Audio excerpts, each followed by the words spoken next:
ನೋಡಬೇಕಾದಂತಹ ಬಹಳ important story. ಈ FASTag ಇರೋರಿಗೆ ಹೊಸ ರೂಲ್ಸಿನ ಬಗ್ಗೆ ಜಾಗೃತಿಯನ್ನು ಮೂಡಿಸಲೇಬೇಕು.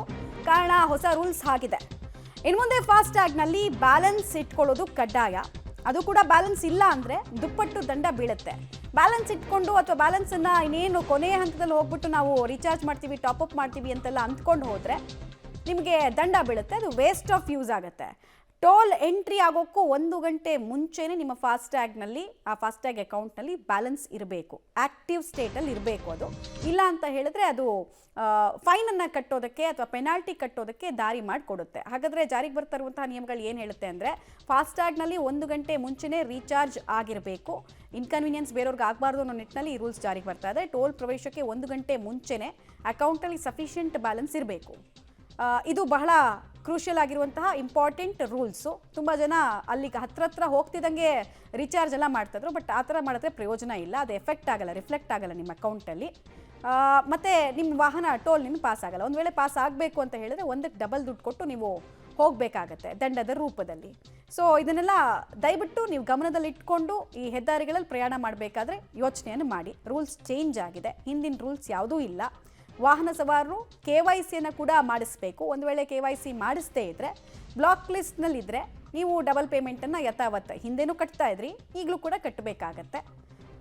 ಎಲ್ಲದಕ್ಕಿಂತ ಹೊಸ ರೂಲ್ಸ್ ಏನು ಅಂತ ಹೇಳಿದ್ರೆ, ಫಾಸ್ಟ್ಯಾಗ್ನಲ್ಲಿ ಟೋಲ್ ಪ್ರವೇಶ ಆಗೋಕ್ಕೂ 1 ಗಂಟೆ ಮುಂಚೆನೇ ನಿಮ್ಮ ಅಕೌಂಟ್ನಲ್ಲಿ ಸಫಿಷಿಯೆಂಟ್ ಬ್ಯಾಲೆನ್ಸ್ ಇರಬೇಕು. ಆಗಿರೋರು ಈ ಸುದ್ದಿ ನೋಡಲೇಬೇಕು. ಇವತ್ತಿಂದ ಹೊಸ ರೂಲ್ಸು ಜಾರಿಗೊಂಡಿದೆ. ಏನು ಅಂತ ಎಕ್ಸ್ಪ್ಲೇನ್ ಮಾಡ್ತಾ ಹೋಗ್ತೀನಿ. ನಾನೀಗ ಒಂದು ಟೋಲ್ ಪ್ಲಾಜಾ ಬಳಿ ಇದ್ದೀನಿ. ನೀವು ದೃಶ್ಯಗಳಲ್ಲಿ ನೋಡ್ಬೋದು, ಫಾಸ್ಟ್ಯಾಗ್ ಟೋಲ್ಗಳನ್ನ ಕಾಣಿಸ್ತಿದೆ.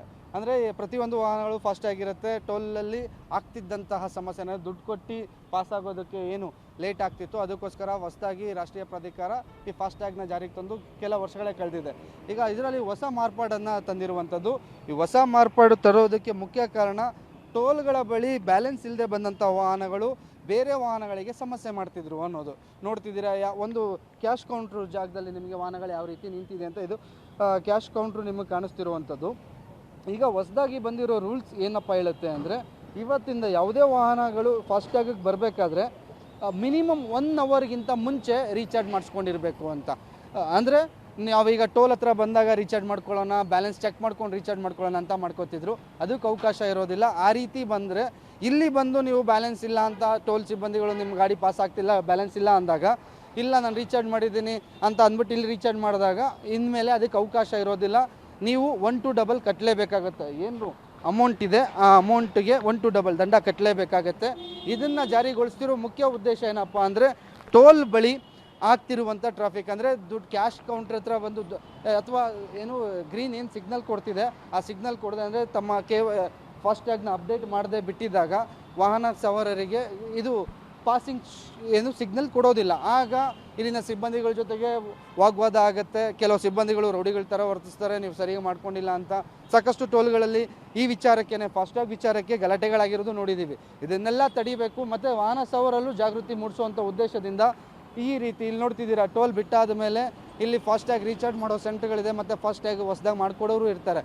ಆದರೆ ಇನ್ನು ಮುಂದೆ ಟೋಲ್ ಹತ್ರ ಹೋಗ್ಬಿಟ್ಟು ನಾವು ರೀಚಾರ್ಜ್ ಮಾಡ್ಕೊಳ್ಳೋಣ, ಅದಕ್ಕೆ ಅವಕಾಶ ಇರೋದಿಲ್ಲ. KYC ಅಪ್ಡೇಟ್ ಮಾಡದೇ ಇದ್ದಾಗಲೂ ಸಹ ನಿಮ್ಮ ವಾಹನಗಳು ಫಾಸ್ಟ್ಯಾಗಿನ ಅಮೌಂಟ್ ಕಟ್ಟಾಗೋದಿಲ್ಲ. ಆವಾಗ ನೀವು 1 to ಡಬಲ್ ಏನು ದಂಡ ಏನಿದೆ ಅದನ್ನು ಕಟ್ಟೇನೆ ಪಾಸ್ ಆಗಬೇಕಾಗತ್ತೆ. ಇದ್ರ ಜೊತೆಗೆ ಬ್ಲ್ಯಾಕ್ ಲಿಸ್ಟಲ್ಲಿರುವಂಥ ಫಾಸ್ಟ್ಯಾಗ್ಗಳನ್ನ ಅಪ್ಡೇಟ್ ಮಾಡ್ಕೊಳ್ಳಿಲ್ಲ ಅಂದರೆ, ಬ್ಯಾಂಕಿಗೆ ಹೋಗಿ ಬ್ಲ್ಯಾಕ್ ಲಿಸ್ಟಿಂದ ತೆಗೆಸಲಿಲ್ಲ ಅಂದರೆ, ಟೋಲ್ಗಳ ಬಳಿ ಬಂದಾಗ ಅದು ವಾಹನಗಳು ಬ್ಲಾಕ್ ಆಗುತ್ತೆ. ಅಂದರೆ ವಾಹನಕ್ಕೆ ರೆಡ್ ಸಿಗ್ನಲ್ ಬಿಟ್ಟಿರುತ್ತೆ, ಮತ್ತು ನೀವು ಕ್ಯಾಶ್ ಕೊಟ್ಟೇ ಪಾಸ್ ಆಗಬೇಕಾಗತ್ತೆ. ಈ ಹೊಸ ರೂಲ್ಸನ್ನು ಜಾರಿಗೊಳಿಸ್ತಿರೋ ಉದ್ದೇಶ ಅಕ್ರಮಗಳನ್ನ ತಡೆಗಟ್ಟೋದಕ್ಕೆ. ಕೆಲವು ವಾಹನ ಸವಾರರು ಏನು ಮಾಡ್ತಾರೆ ಅಂದರೆ, ಒಂದೇ ಫಾಸ್ಟ್ಯಾಗ್ನ 2 ಗಾಡಿಗಳಿಗೆ ಯೂಸ್ ಮಾಡ್ಕೊಳ್ಳುವಂಥ ಚಾಣಕ್ಯರು ಇದ್ದಾರೆ, ಮತ್ತು ಡೂಪ್ಲಿಕೇಟ್ ಫಾಸ್ಟ್ಯಾಗ್ಗಳನ್ನೂ ಬಳಸಿರ್ತಾರೆ.